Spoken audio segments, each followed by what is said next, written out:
लग्नाची बेडी या मालिकेच्या महा एपिसोडच्या भागात आपण पाहणार आहोत. राणी जेव्हा बॅग घेऊन घरात येत असते तेव्हा तिला घरात अंधार दिसतो आणि तिच्यासमोर एक मुलगी मेणबत्ती पेटवताना दिसते.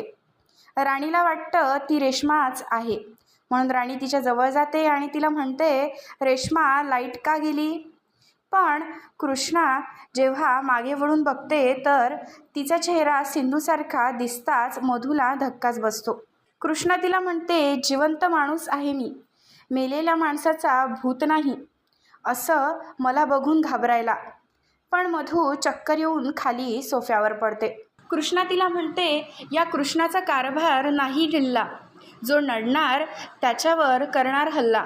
येणारा पुढील भाग खूपच इंटरेस्टिंग असणार आहे. पुढील भागाचे प्रोमो सगळ्यात आधी बघण्यासाठी आत्ताच आपल्या यूट्यूब चॅनलला सबस्क्राईब करा.